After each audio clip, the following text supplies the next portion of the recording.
Well, hello, welcome to the barn here at Glenkellin in Monmouthshire, another fantastic Landmark Trust property. We're not in the house today, we are in this beautiful courtyard of buildings and we're concentrating on Victorian food. So everything from the early 19th century to the end of the 19th century, a time of big change. Right in the middle, we've got the Industrial Revolution, so we've got loads of stuff going on with the ability to buy food in bulk and much more of it from all around the world. So I've got lots of things to be getting on with. I've got to line a mould here, and I've got a recipe that I'll be doing just shortly, so I've got to get that on the go. But what are you going to be doing, Kathy? So today we're going to be looking at Victorian Christmas food, or at least the dishes they ate around Christmas, in the hopes that perhaps it might inspire you to add one or two dishes to your Christmas dinner table. The first thing I'm going to make is actually called a Christmas pudding. As a rule, plum puddings, without any plums, were eaten traditionally in the wintertime, throughout the wintertime. They weren't dedicated just for Christmas Day. But as the Victorian times progress, then the word Christmas is added to one or two of these puddings, and as a rule, they have a lot less sugar. So the recipe I'm going to be using today is one of my favourites for the plum pudding, for the Christmas pudding, and it comes from a lady's recipe book called Eliza Acton. She's one of my favourite recipe books as well. So it's a relatively easy pudding to make. We're going to start with pretty much equal measure of breadcrumbs here and flour, and then equal measures of suet, beef suet, currants, and raisins. They're raisins. These ones are currants. Now we've got our beef suet, our raisins, our currants, our flour, our breadcrumbs. Now we need to have not a huge amount of sugar. Now the sugar is the white sugar, that's what I'm using, so it's going to give your Christmas pudding a much lighter colour than modern Christmas puddings, which are really quite dark and sticky. As a rule, this Christmas pudding is going to be drier, more cake-like, and I certainly prefer it that way. Add a little pinch of salt, and there are all the dry things that go into this. I'll give it a stir just to mix them up. And now let's think about some of the wet ingredients. Now I'm going to add some apples. We want about an apple and a half, which I'll just very quickly here mince up. These, I quite like the apple bits to be large because it adds a texture and moisture to it. Although the recipe does say you should mince finely the apple. So I'll add that one there. Naturally, you're going to want to have some alcohol in it, and this one has a wine glass full of brandy to go in it as well. Oh, there's some nice chunky bits of apple going in now. Now, a pudding like this you can do in a traditional way. You can brandy. You can line a pudding cloth with some butter and roll it up and make a nice traditional shaped pudding. You could, if you wanted, steam it in a mould and make a nice traditional shape of it. There are lots of moulds in a Victorian kitchen, and they weren't just for jelly. You could put a sponge cake in a mould. You could put plum pudding in a mould. Or, as I'm doing today, you can just grease a pudding basin. And so I've already lined it with butter. You can do savoury ones as well, can't you? Yes, you can do. Do you mean in a cloth? No, in moulds. Yes, you can put anything in a mould. Potted meats and things like that. You could put ice cream in a mould. You could put anything you like in a mould.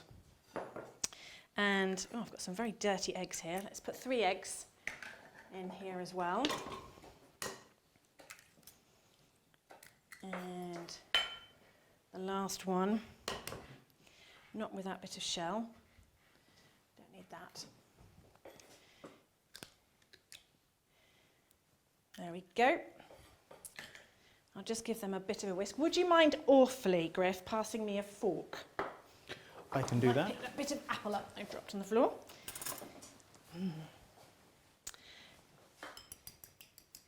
The last thing I'm then going to add is just a pinch of mixed spice, just to give it a nice Christmassy flavour. So let's put that in there. My nice little spice caddy here.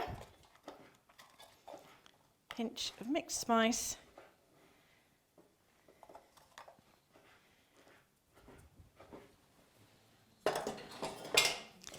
And there we are. Give that a good mix up. It's taking on the nice colour of the eggs. The eggs had a lovely yellow to them. And the smell of that brandy is giving it a good, rich smell.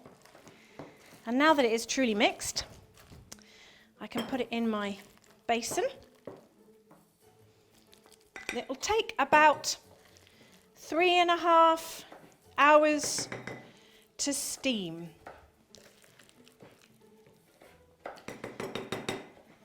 And naturally, once it's done, it will keep for some time. But in the Victorian kitchen, especially a large Victorian kitchen for a nobleman, it is unlikely it will be left for long, because most winter meals would involve a pudding similar to this. So we're nearly there. Last bits. Oh, there's a really juicy bit of apple there. Now I'm just going to line it with a piece of paper, bit of brown paper to go on the top, and then I shall wrap my muslin over it.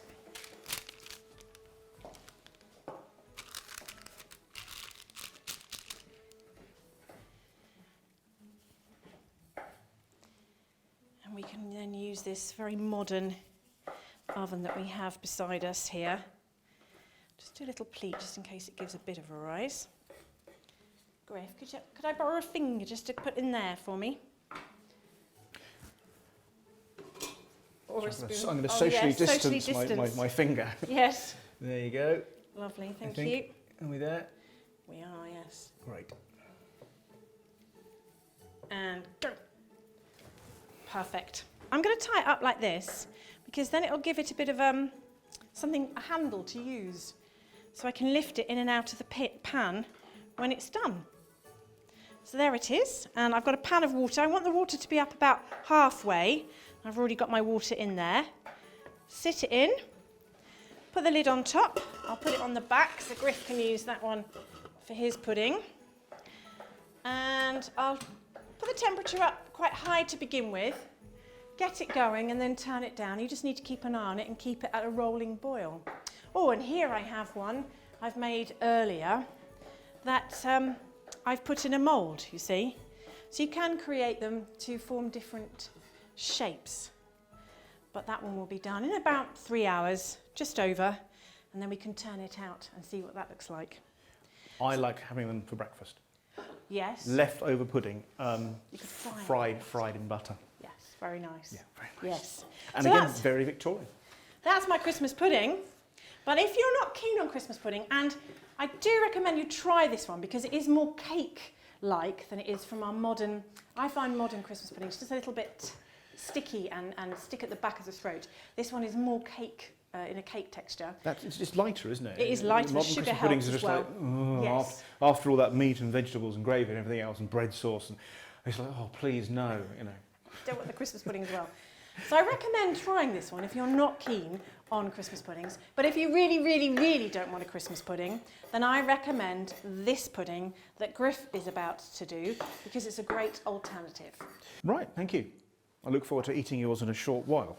Now, this is called Nesselrode pudding. Now, at the start of the 19th century, there was a German nobleman, Count von Nesselrode, a baron. Anyway, a chef made a pudding for him, and this is it. And it's got, as its main ingredient, we've got chestnuts. Now, I know chestnuts are traditional, but it's always with your Brussels sprouts and bits of bacon and stuff like that. But this is going to be used for a pudding. So these have already been boiled, been cooked, and very often we cook them in a syrup as well, so they start absorbing some of the sugar. And then we puree them and we put them through a sieve. So this is my chestnut paste here. But there's other stuff that goes into it as well. We've got cream, we've got sugar, we've got some fruit, and we've got gelatin. It's going to be basically like a jelly mould with lots and lots of different coloured fruits dropped into it. So I've been slicing up some lemon peel, which I've peeled off. I should point out that although Kathy is dressed as a Victorian cook, I'm actually dressed as a chef, a very identifiable uniform.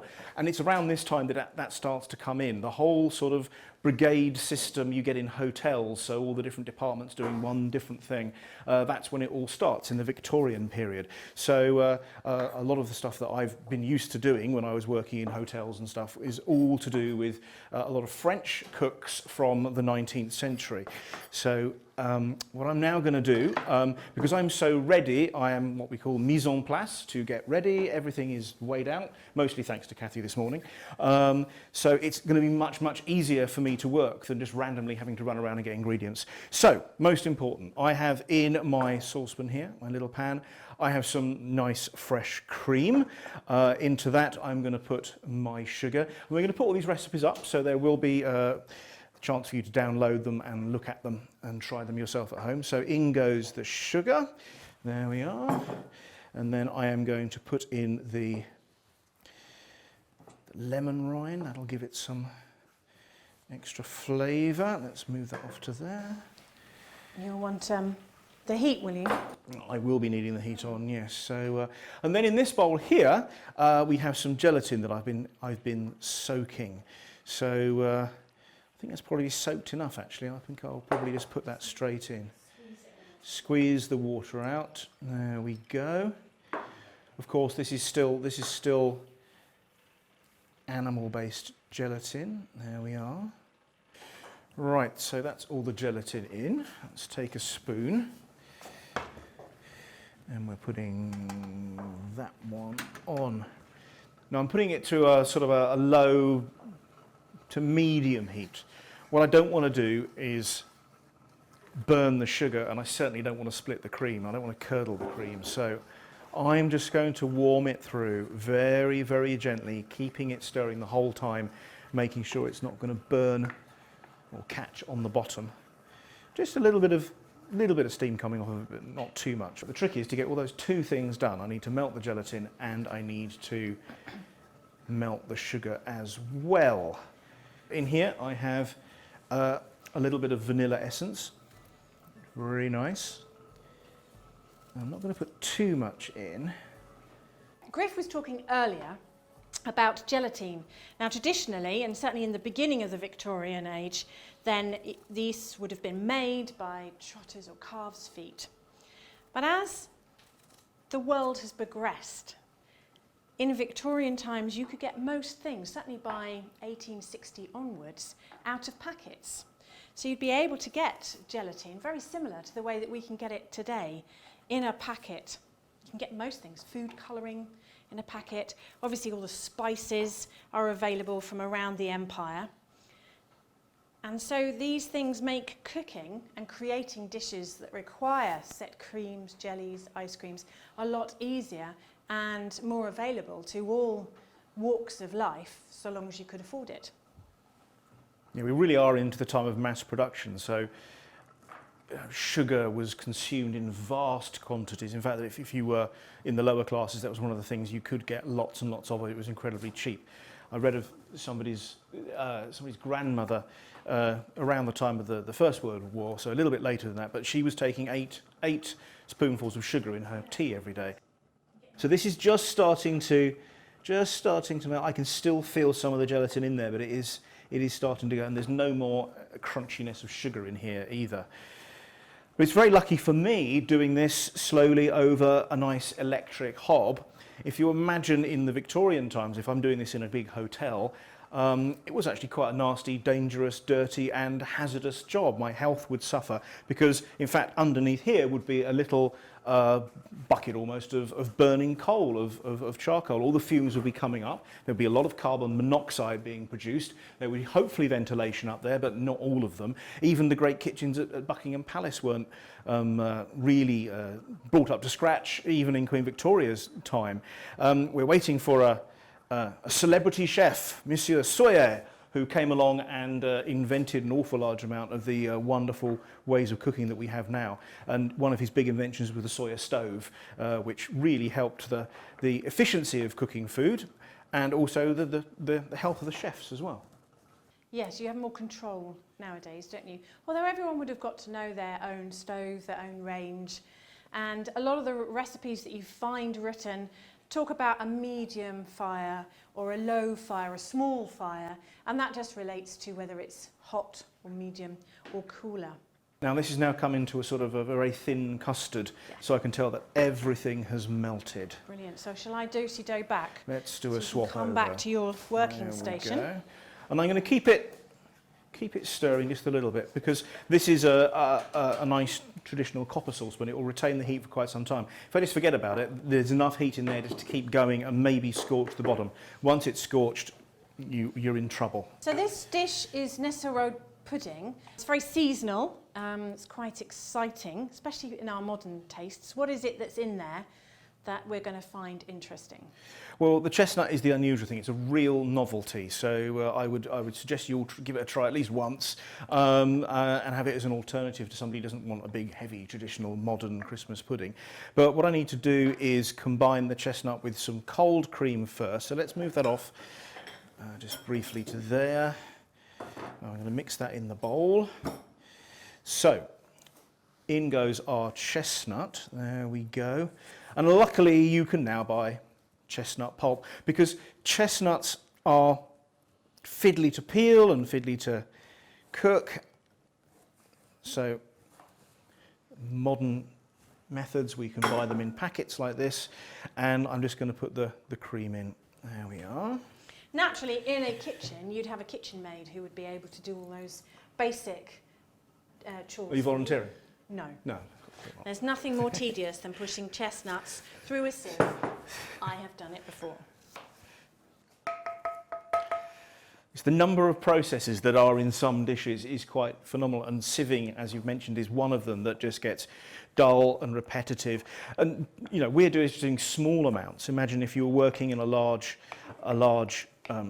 house. If you're working in a large hotel, then you're talking about making food for, you know, dozens or many dozens, hundreds of people possibly at a big formal occasion. So, you know, if you're imagining you're making the food for Queen Victoria's wedding or some big important civic feast in the Guildhall in London, then you're talking about an awful large amount of chestnuts to sieve. And they don't really like lumps or bits in their dishes, the Victorians, which traditionally we don't mind so much. So to be honest, this then needs to go through, well, the heated milk then needs to go through yet another process of muslin to take out the lumps. But I think we should keep them in. It makes it more interesting. Well, it's nearly there. So you can now see it's coming into a bit more of a light coloured paste. Don't be sort of discouraged by the fact that your chestnuts, when you get them out of the packet, the pulp is a light browny grey colour. It doesn't look very appetising at all. It doesn't look like the sort of colour food that you'd even feed to cats and dogs. But don't worry, it will get lighter, it will get prettier, because we're going to add in a lot of other things as well. There we are, and it'll get easier. This is actually another recipe which you could find in Eliza Acton. So she's a very popular, certainly with me, cookbook, her Modern Cookery of 1860. It's also a recipe you'll find a lot for ice cream. So you can make the same recipe, just add eggs and make it more of an ice cream consistency. Naturally, you'll need to use ice. In fact, I'm using ice today because I'm attempting to make a jelly. At the moment, it's really warm in here, so I'm really struggling to get it set. But over here, just while Griff finishes off his mixing, I have the makings of a champagne jelly.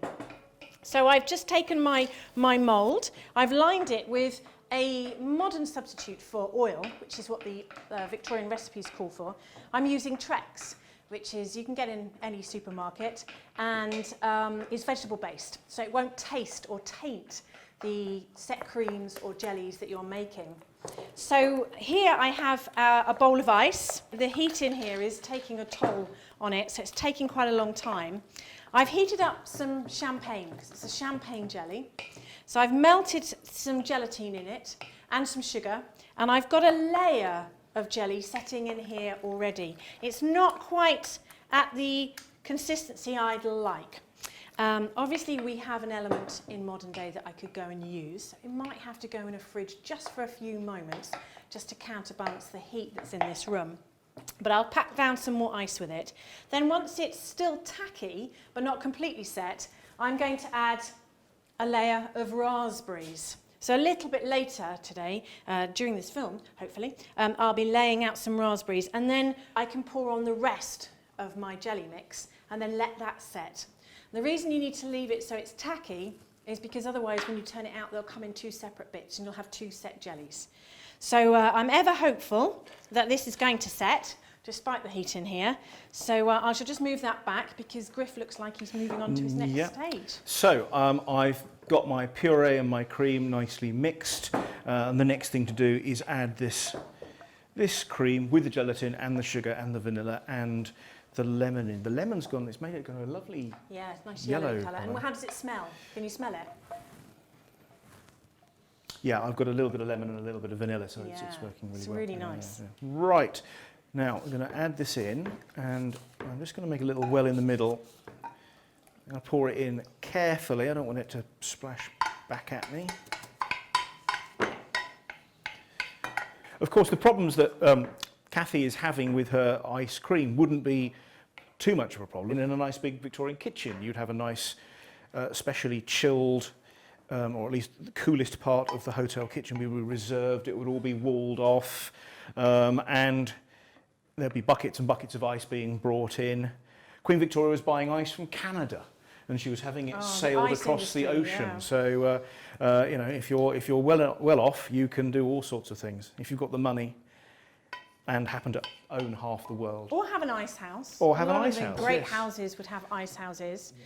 And so really the makings of the jelly, I'm making jelly, the jellies that I'm making, and the set creams, the ability to make these and to mould them and to serve them was almost a status symbol. Certainly in the countryside it would show that you had an ice house, and in London it would show that you've brought in ice which you can get delivered. So they become very much part of nearly every grand dinner. Now, I need to put this into my greased mould. What I'm not going to do is I'm not going to add all the other bits and pieces, the chopped fruit, there's some candied peel there. I could put in raisins, currants, very often you could put in angelica as well, the green stalks that have been candied. If you bung everything in at the same time, all of your fruit will simply sink to the bottom and may even not coalesce and not chill down, so that it could just fall apart. So what I'm going to do is put a little bit in here, get that almost setting. It's a bit like the technique that Kathy's having to use before she puts her strawberries in or her raspberries. And I'm then going to add in a few fruit then. So what I'm going to do is pour it into the mould, not too much. It's time consuming, and that's really the whole point, is for high status dishes, it doesn't matter how long it takes. You've got staff to do it, and those who work in the kitchens, that's all they're doing, is cooking from morning till evening. There's something else that's quite important. All of our fruits will have been soaked in a spirit, so something like brandy or a kirsch, rum even, something like that. And that has two really important things that are going on. One, it tastes much, much better with some lovely spirit-infused fruit, but also the alcohol in them won't freeze. So what you're going to get is a nice solid frozen mass of your moulded pudding, but inside that are going to be some little bits of fruit that actually are still soft, so you've got those different textures going on as well. So I'm going to need to go and put this in the little freezer next door. You are. So, fridge, but just put it in the fridge. Put it in the fridge next door, yeah. There we go. Yeah, just to let it set. So I've filled it up just so it's about half full, well maybe a third full, and when it starts setting I'll put in the rest of my fruit. Now, as you can see, I've got some patty pans here, which I've lined, greased with butter already, because yes, I'm now going to make mince pies. Now, for those of you who watched our Tudor Christmas video, you'll know that traditionally mince pies had mince in it. And throughout the Victorian period, this slightly changes. So if you, in Victorian times, wanted to be old-fashioned, then you could still have meat in your mincemeat, a lot less of it than in the Tudor times, a lot more sugar involved in Victorian mince pies. But towards the end, towards the end of the Victorian age, the meat starts to fade out. Now there are lots and lots of different mincemeat recipes in the many, many, many Victorian cookbooks that were available at the time. And I've cooked quite a few. There's a lovely lemon mincemeat in Eliza Acton. So I thought I'd try something I'd never done before. And so I was working my way through the mincemeat recipes and I found an ingredient that I thought was really intriguing. So that's what I'm going to make today. Now, as I mentioned, sugar is used. So there's all my sugar. And then we do have beef suet in it. So there's some beef suet to go in. Then our fruit, we've got some raisins. All of the raisins, there we are. And some currants. I'll just give them a bit of a stir. Some peel. You could use mixed peel. I've just got orange peel here. And I'm going to add the spice. This recipe only has one spice. Unfortunately for me, it is my least favourite spice. So if they're really successful and I like them, I might change the spice to nutmeg. But for now, I'm going to follow the recipe to the letter and add in some cloves, just a pinch of cloves. Just a little pinch, not that keen. There we are. Now, if you were working in a big Victorian kitchen and you had kitchen maids and lots of dishes to make, you would have the luxury of having a wonderful Victorian garden. The Victorian kitchen garden was an integral part of making sure that your lord or whoever you cooked for was catered for well. And so these wonderfully productive Victorian kitchens could produce all sorts of things, and they would always have an orchard. So plums and pears and apples would be grown in abundance, and lots of different types. So as a Victorian cook, a professed one who was a professional cook, you had access to lots of different types of pears and apples. This recipe asks specifically for a russet apple. It says because they are slightly less watery than other types. Now, you can get russets in modern times, but you do have to search, so check out your local greengrocer to see if he or she has any. So I have found them. They are delightful. So I have one russet apple to go in with this as well. Just like my Christmas pudding, I've left my apple quite large in its pieces. There we are. I shall give that a stir. So we've got pretty much everything in it now, apart from the alcohol required and my intriguing ingredients. So let's put that one in first, and that is this. The recipe says add some orange marmalade, and I quite like the idea of that. So I shall put that in.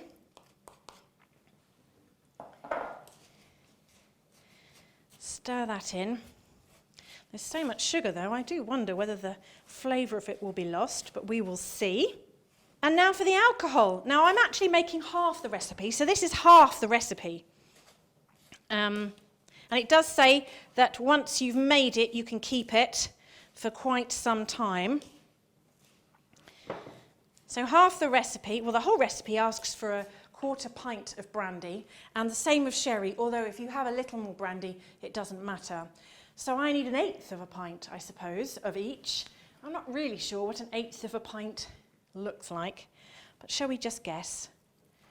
I'll put a bit of brandy in, add a bit of sherry, and then see what the consistency looks like.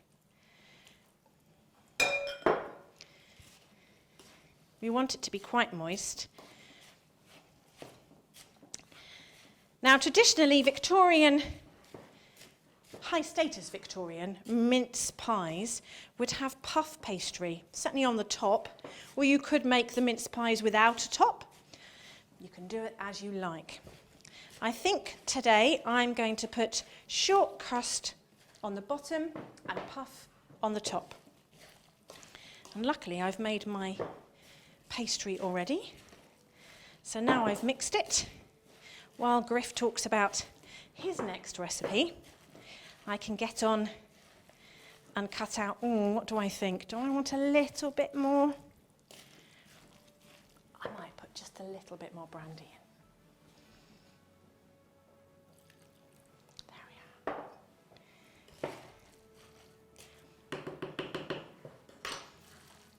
That's better. It definitely feels right now. Right, so while Kathy has been working on her mix over there, I've actually just put a bit of more fruit into the Nestle Rod pudding, but I'm going to finish it off now. It's starting to go solid, so there's lots of fruit already in there, nicely mixed in. So let's put the last bits in there. So in goes some of the cherries. There we are. I'm going to give it a good stir as well, because I don't want them all sticking together in a clump. Some of our mixed peel, there we go. So just give that a little bit of a stir. And there we are, it's nicely mixed in. There we are. And I've chosen the right size mould. Ha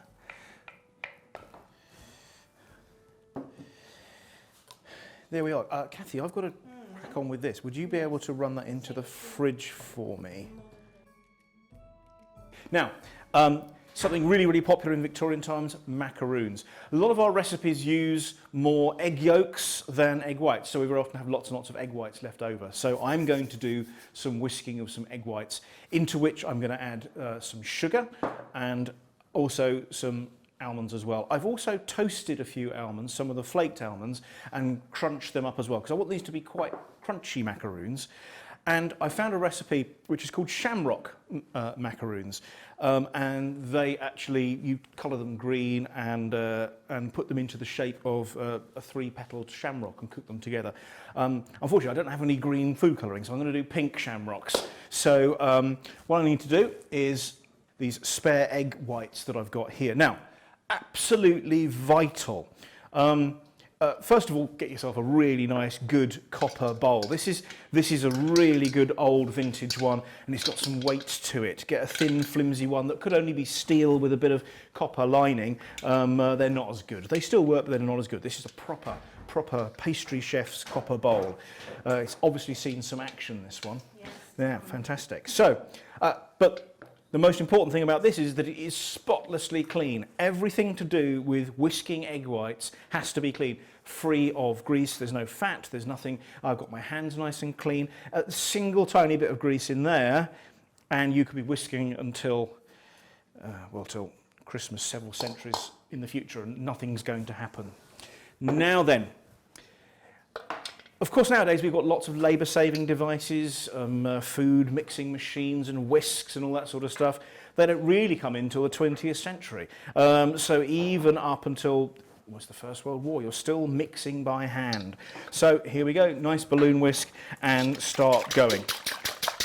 When I was working in pastry sections in big hotel kitchens and posh country houses and stuff, you'd still be doing it this way.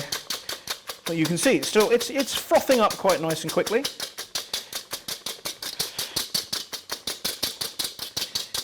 There we are. Now, of course, there's lots of traditions that come in around the time of the Victorian era. It's pretty much Charles Dickens and A Christmas Carol that starts putting the standard formed Christmas into everybody's minds. There we are, we're getting up to what we call stiff peak. So it's coming up, and the peak is still staying where it is. There we are. There we go. I can actually go on with that. And as long as there's no egg white coming around at the bottom. Nope. I've done that pretty fast. I'm quite impressed with that. So I am now going to gently put in some sugar. Not too much. I'm going to do this by eye, but if you download the PDFs on the website, it'll be done with more exact ingredients for you. There we are. I don't want the macaroons to... I'm just going to fold it in very, very gently. So it's during the Victorian times that we get the beginnings of some of our modern traditions, like Christmas cards. Yeah, I mean, it used to be that when you went visiting before the post office really got going, you would have a carte de visite, a visit card that you'd present to the butler at the door. And in 1843, Henry Cole, who was then the director of the Victoria and Albert Museum, found that not only could he had just so many Christmas greetings to reply to, he couldn't get out and visit people and hand his card and say, you know, say the master of the house, I've popped round to visit. So he got one of the artists who he knew, who was working at the V&A, to paint himself a little Christmas scene, and said to his assistants, go and send these out, and I can say that I've sort of, I'm thinking of you at Christmas. And that literally is the first Christmas card. So beautiful scene of lots of animals having Christmas fun. There we are, a bit more sugar to go in there. And that starts the trend for that kind of... I think he produces several hundred, and by the next year, of course, all his friends go, this is a great idea, and all of a sudden you've got a Christmas card industry that's sprung up, and they're producing thousands and then tens of thousands, and now I don't know how many produce, must be millions and millions by now, so there we are. So we're getting there. Christmas, still, just in the Tudor times, it's still very much a time of year, not just the one day. The 12 days of Christmas are still very much honoured, and you have a 12th cake. So your fruit cake really tends to be towards the cake that celebrates the Christmas period. It tends to be on the 12th day, although towards the end, from about the 1880s onwards, the idea of a plum cake, again without plums, begins to take hold, and some houses start to have rather heavy fruit cake that's beautifully decorated for Christmas, with a Christmas greeting on the front as well. So you can now see it's starting to come together, a little bit thicker, but it's still, it's still nice and thick. So a bit more sugar.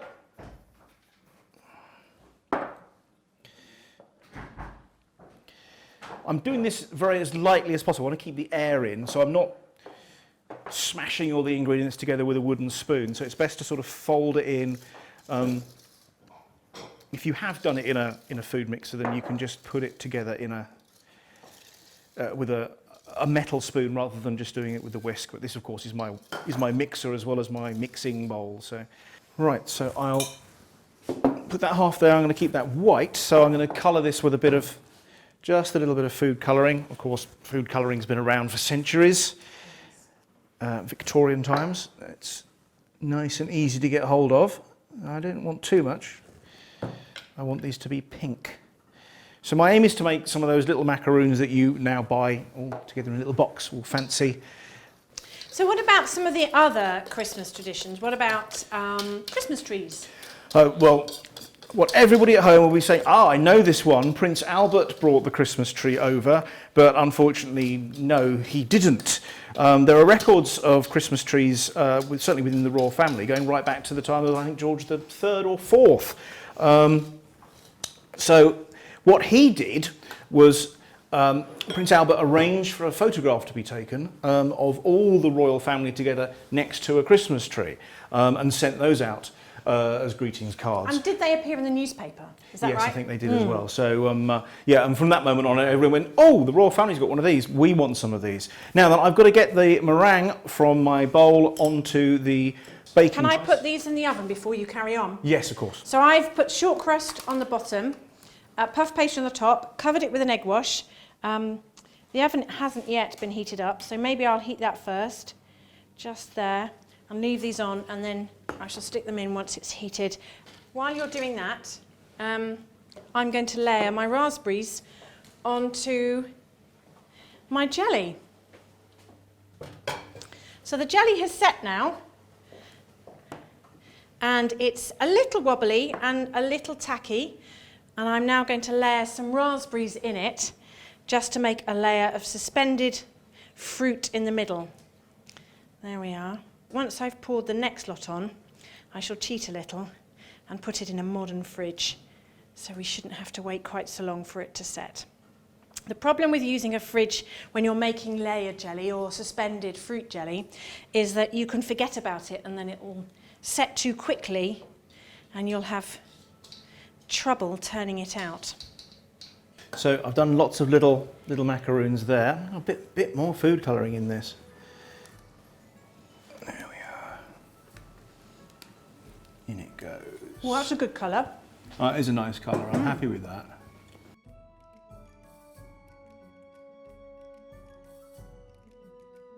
Right, I better get this into the oven quick because they'll start to flatten out.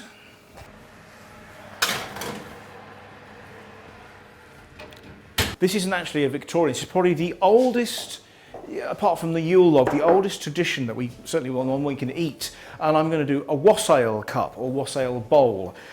So in my bowl here, I've already got some mace, some ginger, cloves, and some cinnamon, and I'm going to grate a nutmeg. So I think you've got everything about Christmas in that bowl there, haven't you? So gorgeous smells. So and Kathy has got a rather wonderful Victorian spice caddy. Now these, you can get these in junk shops and things, but unusually she still has her little nutmeg grater in the middle there. So they normally get lost over the years. So I'm just going to grate some nutmeg in here. So what is wassail? Well, it's like a spiced punch. I'm using wine for this recipe. There are recipes for bread, cider, all sorts of things. So there we are. So I've got my wassail liquid on there. That's the wine, the spices, and the sugar. That's gently warming through. Now I really want this no warmer than almost just above body heat, because I'm now going to start adding in eggs. And this recipe calls, if you're using a bottle of wine, you need to have 3 eggs. But what I'm going to do is I'm going to just put in the egg yolk first of all. So I'm just going to keep the egg white back, because I also need to put that in. There we are. But I don't want the skin in, so what I'm going to do, eggs are pretty tough things, and I'm just going to nick. There we are. There we are. So keep. Because this is a wassail cup, what it isn't is scrambled eggs in wine. So it needs to be the temperature kept very low indeed. There we are. So keep. My gingerbread, I've just added some melted butter. And then you saw me playing with an egg. I really didn't want a whole egg. I only wanted a fraction of an egg. And yet still a little wet. So I'm just going to add some flour to it. I want a dough-like texture really, because I'm going to roll it out like a pastry and then cut it into shapes. And I haven't quite decided what shapes. Probably just the cooker cutters for today, although I might try and make some leaf shapes as well. But I'll just get some extra flour. Now the egg yolks are in, I am going to slightly get it warmer and warmer. It should really be steaming when it's coming out, a little bit of steam when it's being served. But again, if I cook it too quickly and too hot, I'm just going to get a load of curdled eggs in spicy wine, which is not what I want at all. So I'm now going to add in the egg white. And I'm going to whisk it a lot more vigorously. Not so vigorously it goes everywhere. Another new Christmas tradition that is beginning to take hold in the Victorian age towards the end is gift giving. They don't, as a rule, tend to give gifts that often, but the wealthy might give a small trinket, a token gift to their children, maybe to their loved ones. The servants would be given gifts on Boxing Day. And you have to remember, in a big house, the servants wouldn't be able to celebrate Christmas on Christmas Day. They would have to celebrate after the family's Christmas. So there were often around Christmas time servant balls in the week after Christmas, either held on Boxing Day or probably a few days after. And that's when the servants had a chance to relax and let off steam, play Christmas party games, have a nice hearty meal. And in some occasions, that misrule element that we had in the Tudor times was still carried over in some households, and you would get the lord of the house or the master of the house serving the servants just for one evening. So even now, in a modern Christmas, you do still get some people putting a silver penny maybe, or a bean in your Christmas pudding. Of course, then it would have been more likely a 12th cake, and you could have 3 or 4 different trinkets in there. And each trinket could relate to a character you would have to play for the rest of the day. So you'd have to impersonate a judge for the rest of the day, or a mayor, or the town drunk maybe. And you'd be given tasks to do. You'd have little mottos and jokes to read out. And you'd say, could Father, who was playing the town drunk, pretend to fill and light a pipe? Do it in the most novel and comedic way possible. Now, of course, all these things now feed into our traditions of crackers that were starting to come in as well at the same time. So with the jokes and the mottos. But you can still sometimes see sets of playing cards with different characters on that you'd be handed out whenever you got a bean in your 12th cake or a silver coin. So that's a tradition, sadly, that's not quite there, but we still do charades and we still do the crackers as well.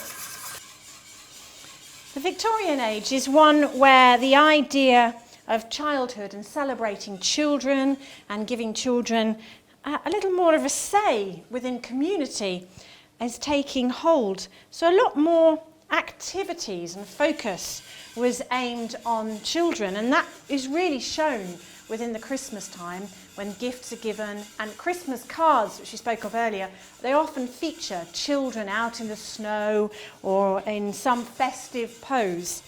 And no doubt this is all stems from the Queen and her attitude towards her family. If you think of Osborne House, they even have Swiss Cottage, where the children were allowed a building where they could learn to cook and they could have some space of their own.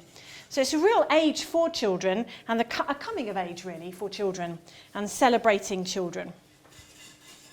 Well, I've made just enough gingerbread here to put in the oven to start off. Would you like me to make way? Yes, but I've taken over your space. That's all right, because I'm going to step back, you're going to put those in there, and then you're going to, because I don't want to blow my own trumpet, but you're going to have a little taste of that with your finger, because that's actually really quite nice. Very good. I'll put my gingerbread, just to start the ball rolling. We'll put a few in to begin with, and then I can roll out the rest and create some different shapes. Shall I taste it from here? Yes.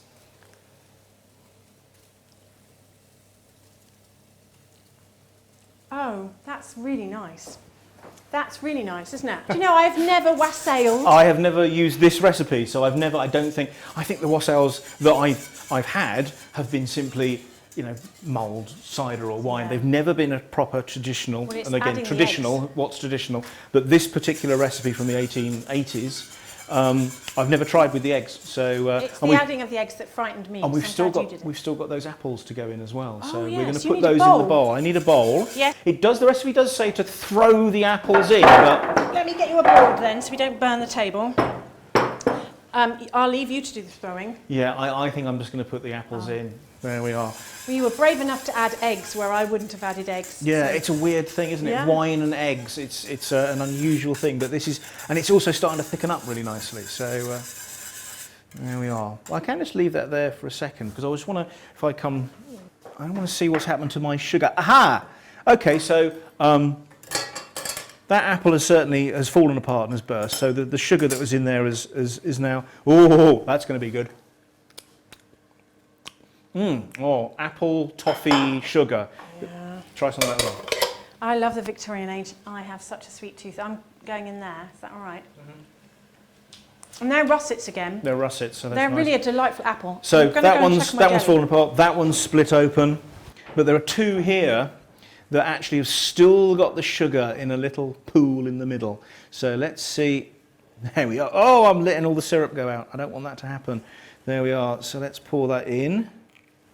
There we are. So let's put those in. And of course, with the sugar that's in there, I could just warm this up again and the sugar will start flowing. There we are. So I'm now ready to pour over the top my wassail mixture. So you can see it's thickened up quite nicely. And that's the eggs that I've whisked in. That's going to be really warming. I can imagine coming into the great hall of the local manor house or the parsonage. Smell. I've just brought my jelly out of the modern day fridge to give it a bit of a chill. You can see here that the raspberries are beautifully suspended in the jelly. So I'm going to put another layer off just to finish off so it's full, the mould's full. Then put it back in the fridge and let it set some more before I attempt to turn it out. Now I'm ready to turn out my Christmas pudding. Oh yes, good timing. The water had almost gone. Perfect timing. So it's had about 3.5 hours. I'll just use the spoon. So I've made the hook so I can just hook it out. And then I'll not have the patience to let it cool. But I can see that a Nesselrode pudding is on its way. So while I burn my fingers taking the string off. You'd rather me burn my fingers? No, I'm happy to do it. Would you like a plate? Yes. Turn it out on. Yes. Now, this is called Nesselrode pudding. If it's set properly, it should just slide off. We might need you to use a bit of hot water, but you could also loosen it off with your fingers. Ah, yeah, it's come. Yeah, just work it away. Yeah, just a little bit yeah. at a time. With the ceramic moulds, the hot water system doesn't really work. If you put ceramic moulds in, then it just melts where the water is. With the copper moulds, the warm water will conduct up the sides, but we should be able to get it to turn out just by working away. It's patience, to be honest. Work away at the edges, pull it away gradually, and then once you've got it away enough, gravity will do the rest. But patience is the most important thing. It's nearly there. Is it? See? Patience is... Shall we look at my Christmas pudding instead? Yeah. Look, so here we have my Christmas pudding. And I'll take the paper off and you can truly appreciate the different colour. It's nowhere near as dark as our modern puddings. I'm going to do the same, but because it's warm, I'm actually going to get a knife around the side of mine because it won't matter so much what you would do when you serve your Christmas pudding. Douse it in brandy and then set fire to it, which I was going to suggest, but I do notice that there are fire alarms and smoke detectors. Do you have any top tips for getting it to come out like the Nesselrode? Patience, and don't be too distressed if it's stuck at the bottom. But I've just begun to feel it coming, so there we have it. Yay. There we are. A little bit stuck, just on the top there. A bit of holly around the bottom. Served with custard or cream. Any alcoholic creams, that would be nice. And as I say, pour brandy over it, set light to it. It'd be beautiful. It's a really nice Christmas pudding. Well, it's been a fantastic bit of cooking here at Clwyn I can still smell your gingerbread cooking in there. I will tidy this table so we can clear and put everything out, but don't leave those to burn. So like Griff says, I think we're ready. We're going to tidy up and then display all that we have prepared and talked about.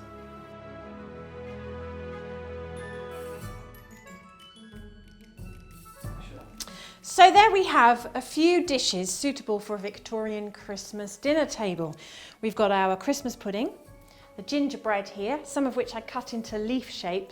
Here we have some of Griff's macaroons. We have the mince pies, some Victoria sandwiches and Queen Drop biscuits. And I have just finished decorating the Nesselrode pudding. So just a little bit of Angelica there, and you had some raspberries left over, so I thought that would fill that little hole in the middle. That's great. I wanted to keep them hanging on, I suppose, a bit of gelatin over the top as well, maybe just do a bit of a glaze, that'd be nice. So what else do we have here? We have our cheese seftons as well, a moulded Christmas pudding, so it doesn't have to be in a ball or on a basin like that. You could use a mould, and some orange wafers as well. I think that's a perfect table. Just missing the meat course, obviously, with our beef. Oh, and no our more food. This is hare. enough for me. Oh, and we should Should we have some toast the season with a wassail. Look at these delicate cups we found. Although I would be tempted to take a whole apple. Just a little bit? I think just a little. Just a little bit. Just. So you're getting the apple a lot and the wine. Because it's a bit of an off-putting colour, if you don't mind me saying, Griff.